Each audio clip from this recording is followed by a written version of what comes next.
نحمده ونصلي على رسوله الكريم اما بعد فاعوذ باللہ من الشیطان الرجیم بسم اللہ الرحمن الرحیم۔ ناظرین کرام، اللہ جل شانہ نے ہمیں اس دور میں کتنی عظیم نعمت عطا فرمائی، اور ایسے نعمت عطا فرمائی جو ہم سے پہلے ہمارے آباء و اجداد کو میسر نہ تھی۔ مثال کے طور پر اگر ہمیں کوئی چیز پکانی ہوتی تو پہلے زمانے میں اس کو لکڑیاں لائی جاتی، پھر ان کو سکھایا جاتا، پھر ان کو سلگایا جاتا۔ اب اگر اس لکڑی سے ہمیں چائے بنانی ہو تو آدھا گھنٹہ لگتا۔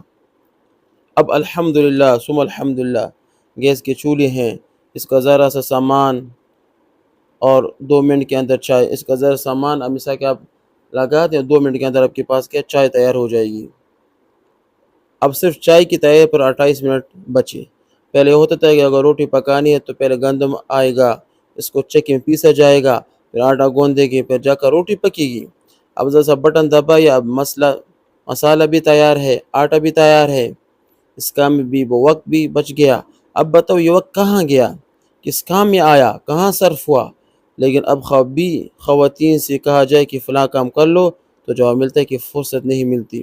پہلے زمانے میں تمام کام کرنے کے باوجود خواتین کو عبادت کی بھی فرصت تھی، تلاوت کی بھی فرصت تھی، ذکر کرنے کی بھی فرصت تھی، اللہ جل جلالہ کو یاد کرنے کی بھی فرصت تھی۔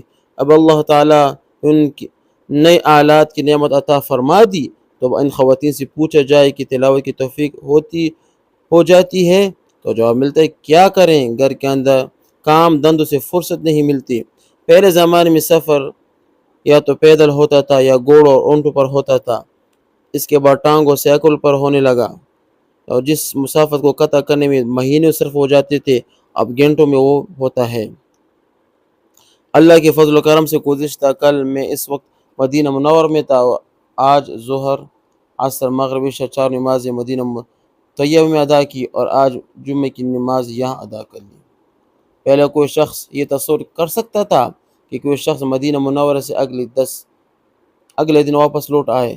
پہلے اگر کسی کو حرمین شریفین کے سفر پر جانا ہوتا تو لوگوں سے اپنی خطائیں معاف کرائے جایا کرتے تھے، اس لیے کہ مہینے کا سفر ہوتا تھا۔ اب اللہ تعالیٰ نے ان کو سفر اتنا آسان فرما دیا کہ آدمی چند گھنٹوں میں وہاں پہنچ جاتا ہے۔ جو سفر پہلے 1 مہینے میں ہوتا تھا اب تو 1 دن میں ہو گیا، اور 29 دن بچ گئے۔ اب اس کا حساب لگاؤ کہ 29 دن کہاں گئے اور کس کام میں صرف ہوئی، معلوم ہو کہ 29 دن ضائع کر دیے۔ اب بھی وہی حال ہے کہ فرصت نہیں، وقت نہیں۔ کیوں وقت نہیں؟ وجہ یہ ہے کہ اللہ تعالیٰ نے نعمتیں اسے عطا فرمائی تھی کہ وقت بچا کر مجھے یاد کرو اور میری طرف رجوع کرو اور آخرت کا ایک تیاری کرو، اس کی فکر کرو۔ لیکن افسوس آج مسلمان اس عظیم وقت کو کیا ضائع کر رہا ہے، فضول بحث پر، فضول ملاقات پر، فضول کام کرنے سے یہ اللہ پاک کی عظیم نعمت کو کیا ضائع کر رہا ہے۔